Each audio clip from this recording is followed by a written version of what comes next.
Hey guys, my name is Nora Franche, and welcome to the podcast Grateful Blessed Mess, daily reflections for those in the 12 steps. I am a fellow 12-stepper and certified mindset coach, and I am here to introduce you to the value of mindset coaching in your 12-step journey. So if you feel like you are stuck in the steps, if you're slipping and sliding with your abstinence, mindset coaching may help you as it did me, and you can find me at catholicmindsetcoaching.com. These episodes are meant to invite you in to consider the truths of 12-step wisdom and to join in the very real struggle of living them in action. I hope that it feels almost like a mini meeting, and I invite you to contribute your own share on the Grateful Blessedness Facebook group to keep the discussion going. My comments are based on my own experience, so feel free to take what you like and leave the rest. But my hope is to encourage you on your own daily 12-step journey.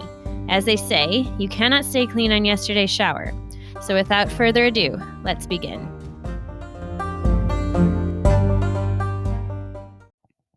Hey guys, May 26th in a day at a time. I know today that I no longer have to proceed on my own. I've learned that it's safer, more sensible, and surer to move forward with friends who are going in the same direction as I am. None of us needs to feel shame at using help, since we all help each other. It's no more a sign of weakness to use help in recovering from my addiction than it is to use a crutch when I have a broken leg. To those who need it and to those who see its usefulness, a crutch is a beautiful thing. Do I sometimes still refuse to accept easily obtained assistance? Oh, think about that one, guys. Today I pray, higher power, make me see that it is not a sign of weakness to ask for help, that the camaraderie of the group is what makes it work for each of us. Like a vaccine for diphtheria or polio, the program and the strength of the group have proved themselves as preventives for slips and backsliding. For the tools of recovery, I praise my higher power. Today I will remember, help is as near as my phone. Yeah, this is beautiful. So there, as a coach, we have, I think, a strong, we go through life with associations that we make in our mind. And often the associations, we don't even know we're making them because we have so accepted them in our psyche that we function from these places, like believing them to be true. And so part of what I do when I get to work with people, and I do it with myself, and I do it with family when they ask, is to help people identify associations that they're making so that they can start to then question them and decide now in this moment, do I want to keep living from this place? Is this actually true? Or is it useful? And so I think there's an association that many of us make that we shouldn't need help because help, this is the association, help equals weakness, or help equals shame. Needing help equals shame, or needing help means there's some fault in me that shouldn't be there. And I think that like the devil really loves this association because it isolates us and it keeps us trapped in our own pain and our own struggle because we don't think we should need help. So that it tells us internally, we think that there's something wrong. There's something fundamentally flawed about me instead of seeing it as the way I was made that allows me to invite other people and God into my life. So I live in communion with the world and I'm then stronger and more interconnected for it.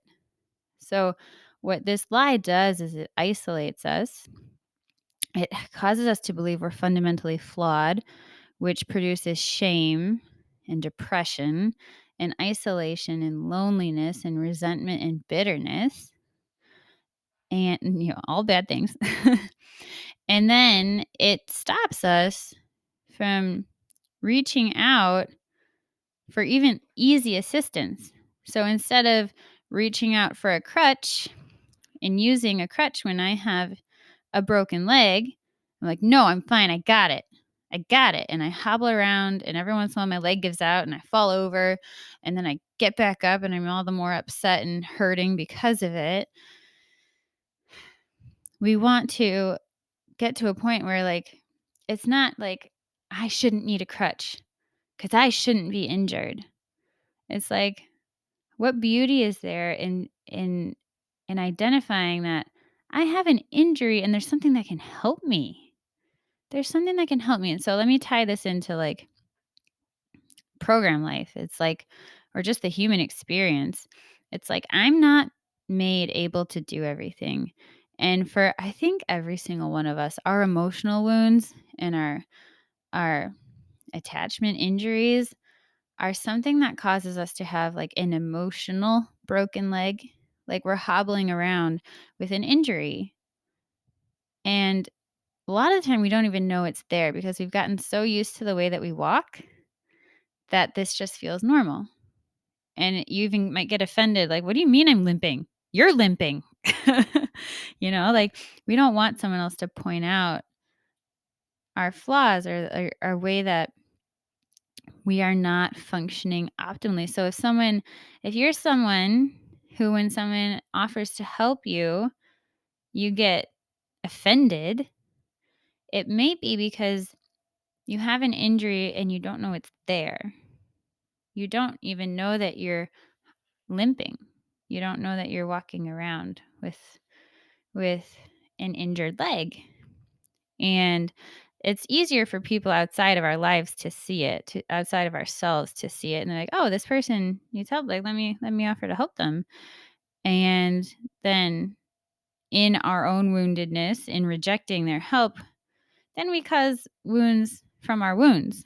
Hurt people hurt people. Maybe you've heard that phrase. And it isolates us and it isolates them. And we are social beings. We're made for connection and communion. And it is injuries, it's emotional pains that cause us to isolate. So you might hear things described sometimes as like, look at the fruits. And what that means is like, what's the result of what you're doing? So in you being self-reliant, in you saying, no, I got it, I can do it myself, and you refusing to accept easily obtained assistance, how does that play out in your life? What are the fruits? What does that look like?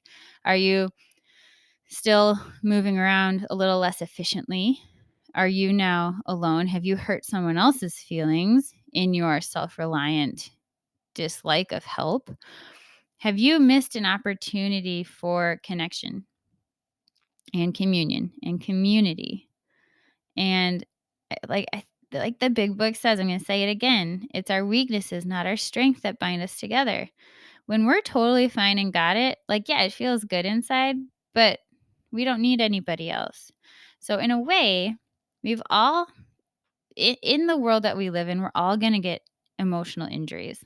We're all going to have wounds that we walk around with and that cause us all to walk with a bit of a limp. And excuse me, I had to sneeze. And the beauty of it is that those are the things that cause us to reach out for communion and community, whether it's help from a professional or a listening ear of a friend or another person that we've hired to help us manage our households because we're just overwhelmed. It brings other people into our life. And honest to goodness, that is always a good thing. So that's one of the ways that like God can work all things for good, is that if in our pain, in our struggle, and in our limping aroundness, we have a need for other people in our life, that is actually a beautiful thing because that restores us and brings us closer to like the way we were made to be, which is to live in community and in connection with other people, because it is our disease that isolates us.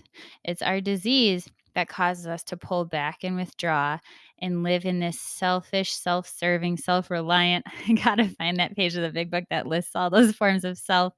But that causes us to withdraw and isolate. And when we are on our own, we're just weaker. We're not, one man is not as strong as 10 men. It's just the truth, even if you're one really strong guy. And so this is just a little reminder to pray for the acceptance and the willingness to see the parts of yourself that are weak or are incomplete or are less than you want them to be, and to pray for that shift in your thinking to start to see them as a built-in avenue for you to be a part of the human race. And I think there will be a part of you that starts to release and let go of that burden that you have to do it all yourself, that there's something wrong with you if you need help. And maybe it'll let go enough to actually see it as a gift, which it is. With that, I pass.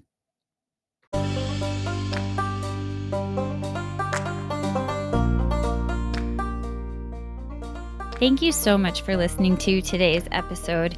If you feel that mindset coaching could help you on your 12-step journey, please feel free to reach out and find me at catholicmindsetcoaching.com. This is not a replacement for 12-step work. This is something outside of the 12 steps. It is simply something that has a heart for the 12 steps and those who are in it. And so, welcome. If you are here, chances are you may also be a bit of a mess, and I hope that you can learn to find some gratitude in the blessings that have come from your messes.